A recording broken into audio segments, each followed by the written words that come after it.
that case dealt with a man who really got mad. He got irate. When he got irate, he went into a profanity fit. Profanity wasn't the problem. It was what he said when he got profane. And not only had he said it, he had written it all out and distributed it and passed it around. And the court looked at what he'd said, and it contained it in the court's records, and it said, Jesus Christ is this, Jesus is this, God is this, the Bible is this. And he'd gone through a whole string of accusations against Jesus Christ and against the Word of God. Well, the court summed that up, and they said, now that's blasphemy. And the court said, the problem with the blasphemy is this. The court said, if you attack Jesus Christ, you've attacked Christianity. And the court said, if you've attacked Christianity, you have attacked the foundation of the United States. The court said, therefore, an attack on Jesus Christ is equivalent to attacking the United States. That man got 3 months in prison and a $500 fine for attacking the United States by going after Jesus. That's almost hard to imagine today. But notice the date on that case. It was an 1811 case, nearly 2 decades after the First Amendment was in place. The First Amendment never intended to separate Christian principles from government, but yet we hear separation of church and state so often today. As a matter of fact, we hear it so often that in recent polls, 67% of the nation said that they thought that the phrase separation of church and state was found in the First Amendment. And that's despite the fact that the words separation, church, or state don't even appear in the Constitution. Well, where did we get that perception of separation, church and state? Well, to look at that, we have to go back and look at our origins. Most people know the phrase, but few people know its origins. And you really have to start by looking at the First Amendment. When the First Amendment was framed in Congress, when they went through and arrived at the wording that we have now, and the First Amendment very simply says now, Congress shall make no law respecting the establishment of religion or prohibiting the free exercise thereof. Notice the word separation, church, state, they're not even found in the First Amendment. Well, what's the history and background of the First Amendment? Where did separation of church and state come from? Well, the background of the First Amendment is very clear as to what the intent of Congress was, because before they passed the wording that we have now, they went through 12 different iterations, and those iterations make the intent clear. For example, some of the earlier versions said, Congress will make no law establishing one denomination of Christians higher than another denomination. Congress will make no law respecting one society more than another society of Christians. The intent was clear. We do not want in America what we had in Great Britain. We don't want one denomination running the nation. And that's what they'd had in Great Britain, whether it was just the Catholics or just the Anglicans. They said, we don't want to repeat that in America. We do want God's principles, but we don't want one denomination running the nation. Now, that was so well understood that even court rulings several years after the First Amendment made that very clear. For example, this is a case from 1796, and look what the court says. The court says, by our form of government, the Christian religion is the established religion, but all sects and denominations of Christians are placed on the same equal footing. Well, again, that's clear. We do want Christian principles, we do want God's principles, but we don't want one denomination to run the nation. Now, that was understood long after that. But the phrase, separation of church and state, where did it come from? Well, it came out of an incident that happened in 1801. In 1801, the Danbury Baptist Association of Danbury, Connecticut, heard a rumor that the Congregationalist denomination was about to be made the national denomination of America, and that distressed them, and it should have. So they fired off a letter to President Thomas Jefferson to express their concern. January the 1st, 1802, Jefferson addressed that group of Danbury Baptists, and in his address, he assured them, he said, the First Amendment has erected a wall of separation between church and state. He said, but that wall is a one-directional wall. It keeps the government from running the church, but it makes sure that Christian principles will always stay in government. Now, all we hear of his speech anymore is just half the speech, that the First Amendment has erected a wall of separation. Well, he made it very clear that God's principles are to stay in government, but the government's not to run the church. And that was the definition of the First Amendment, was to protect the church from the government, not vice versa. Well, as time progressed, there was no national denomination established, so his speech fell into disuse. And then in 1853, another group came to Congress with a petition. And they petitioned Congress. It was a small group. And they said, we want a separation of Christian principles from government. We want separation of church and state. Well, that petition was referred to the House and the Senate Judiciary Committee, and they investigated for 1 year to see if it would be possible to separate Christian principles from government. At the end of that year, they came back with a report, both the House and the Senate. Now, I'll show you versions from the House report. The Senate was very similar. But the House report said this. It said, had the people during the Revolution had a suspicion of any attempt to war against Christianity, that revolution would have been strangled in its cradle. That's strong. If the Founding Fathers had thought they were doing anything to limit Christianity, the revolution would have died. And the report continued. They said at the time of the adoption of the Constitution and its amendments, the universal sentiment was that Christianity should be encouraged, but not any one denomination. And they continued. They said, in this age there is no substitute for Christianity.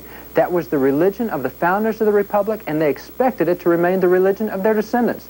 And they finished off the report with this strong statement. They said, the great, the vital, the conservative element of our system, the thing that holds our system together, is the belief of our people in the pure doctrines and the divine truths of the gospel of Jesus Christ. They said, there's no way we're going to separate, because that's what's made us so successful. That's been our foundation, our base, our root. Well, as time continued to progress, there was another challenge in the late 1800s, in the 1870s and 80s and 90s. There was a group that specifically challenged Christian principles in government. And so as that challenge progressed through the courts and through the legal system, it arrived at the Supreme Court, challenging Christian principles in government, saying there shouldn't be that. Well, at that time, the court went back. For example, in the 1878 case, Reynolds versus the United States, they went back and pulled out Jefferson's speech in its entirety. And they gave it again, and they said, yes, Jefferson did say there was to be a separation of church and state, but he said that was to protect the church from the government. He said, notice that Jefferson also said that Christian principles were never to be separated from government. And the Supreme Court used Jefferson's speech for the next 15 years to make sure that Christian principles stayed part of government. Well, it remained that way until 1947. And in 1947, for the first time in the court's history, it used only 8 words out of Jefferson's speech. In the case called Everson versus Board of Education, the court said this. It says, the First Amendment has erected a wall of separation between church and state. That wall must be kept high and impregnable. Now, that was the first time that it had been reversed in America. Always before that, the First Amendment was to protect the church from the government, but now the court said, no, the First Amendment is to protect the government from the church. There's a high wall there. We can't allow any breaches. Now, that was a new philosophy for the court. And what would have allowed the court justices to say that and to arrive at that? Well, they were influenced by a man named Dr. William James. He's called the father of modern psychology. And he was a strong opponent of religious principles in government and education. He wanted religious principles separated completely. And he made this statement. He said, there's nothing so absurd but that if you repeat it often enough, people will believe it. And that's the tack that the court began to take in the following years after 1947. They began to talk about separation. They said, this is what the founders wanted, separation church and state. This is the great intent of the... They didn't quote the founders, but they just said that's what the founders wanted. Well, they continued on that track so long that in 1958, in a case called Bear versus Cole Morgan, one of the judges was tired of hearing about it. And he wrote a stinging dissent. He said, if this court doesn't stop talking about separation of church and state, he said, someone's going to think it's part of the Constitution. And that was his warning in 1958. But the court continued to talk about it. They continued to talk and talk and talk until 1962. In 1962, in the case called Engel versus Vitale, is the first time in America's history that we had a ruling that separated Christian principles from education, Christian principles from government. That was the case that removed school prayer. Now, we know that's the first time in America's history that religious principles were separated by legal research. But on top of that, the World Book Encyclopedia for the next year, the 1963 World Book, said that that case was the first time that we had had separation of church and state. Do you realize that that doctrine is a brand new doctrine? It's not something from the founders. It's not an original doctrine.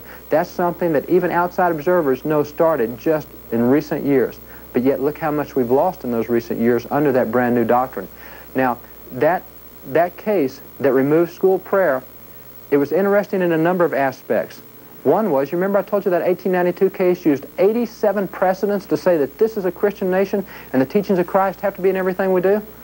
Well, this was the first case in court history that would seem like this 1962 case. The court gave 0 precedents.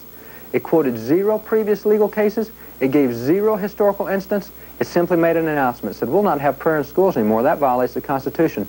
Without historical or legal base, a brand new direction in America.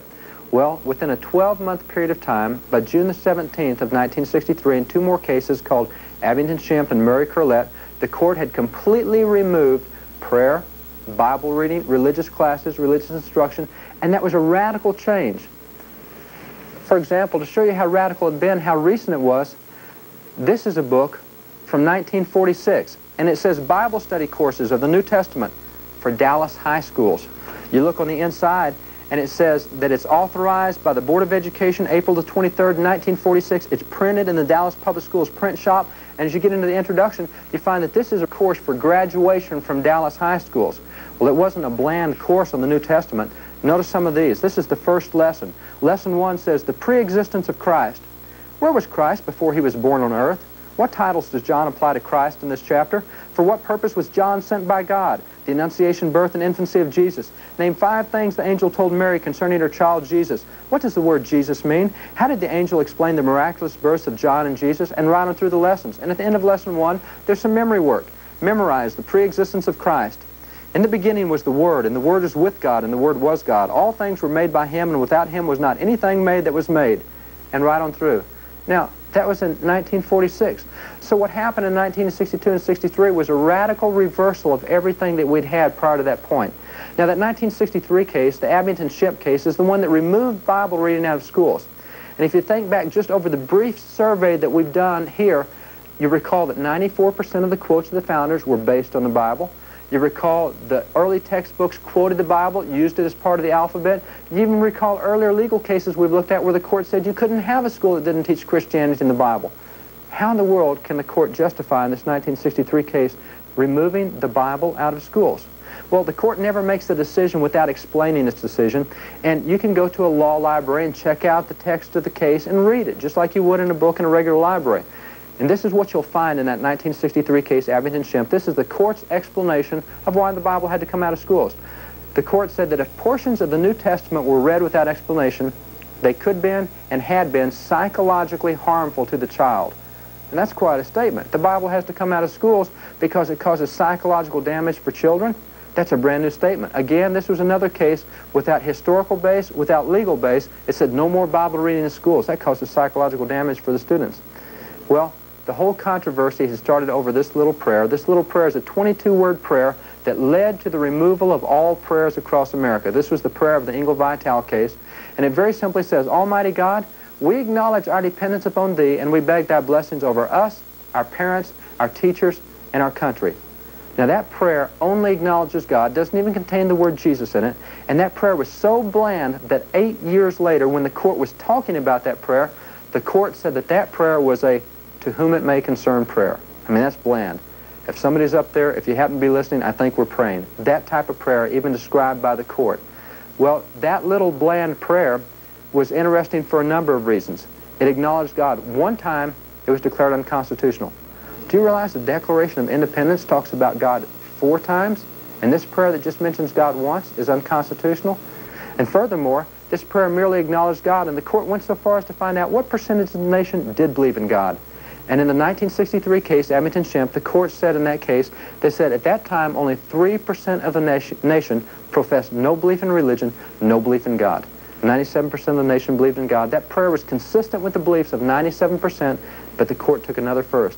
Said we side with the 3% against the 97%. And that was the first time in America's history that 3% had become a majority. 3% had always been a minority, but now the philosophy of the 3% would be the philosophy under which the 97% would conduct their business. Well, if you look at the 4 categories in that prayer, it talks about students, it talks about families, it talks about schools, and it talks about the nation.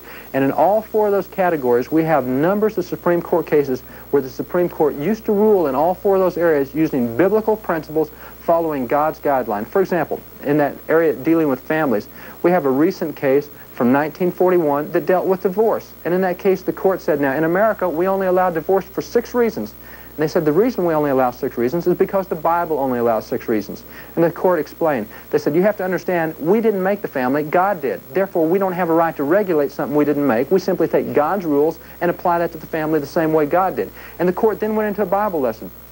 The court said, now remember, in the beginning, God made Adam and Eve. God made the first family. And then it continued on through the history. And it said by the time you got to Noah and the flood, it said God took Noah and his wife, and He put them in the ark. That was one family. God took their 3 sons, the 3 wives, put them in the ark. God put 4 families in the ark. Here came the flood, wiped out the world. When God took them off the ark, He took 4 families off. And the court went through a history of how God had created the family and pointed out that since God had created it, they used His rules in dealing with the family.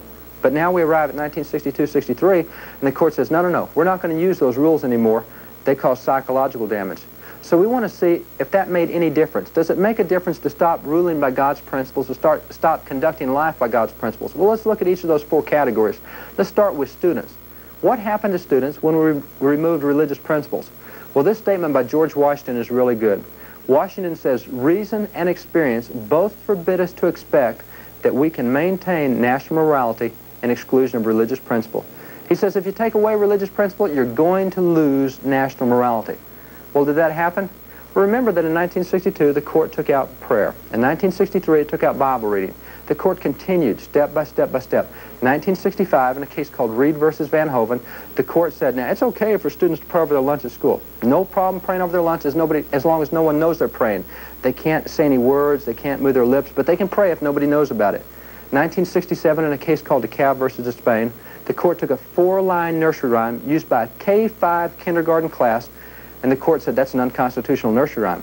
And the court explained. They said, now, although the word God is not contained in this nursery rhyme, they said if someone were to hear it, they might think that it was talking about God, and that would be unconstitutional. Continues on with case after case. But let's get to 1980. In 1980, there were 3 cases that made the Supreme Court challenging the right of students to see the Ten Commandments while they were at schools. Now, the court said the Ten Commandments were passive displays, and what that means is they were hanging on the wall, just like a picture of George Washington, like a picture of Jefferson, just a framed copy of the Ten Commandments hanging on the wall. You look at them if you want to. If you don't want to, that's fine. It's not part of class. It's not part of curriculum. They're just there hanging. And the case that the court took was Stone v. Graham out of Kentucky. And in the schools of Kentucky, in the hallways, they had a copy of the Ten Commandments hanging in the passingways and the hallways of the schools. This is what the court said about the Ten Commandments in 1980.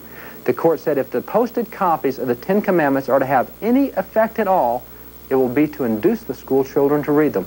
And if they'll read them, they'll meditate on them. And if they meditate on them, they'd respect them and obey them, and that would be unconstitutional. That's quite a statement. You can't see the Ten Commandments. You can't let kids see the Ten Commandments, because if they do, they might obey it. Things like don't steal, don't kill, that's unconstitutional. Do you realize that if the Ten Commandments had come from anyone else, if they'd come from Plato or Aristotle or anyone else, they'd still be allowed in schools. But simply because they came from the Bible under the new doctrine of separation, they're not allowed in schools anymore.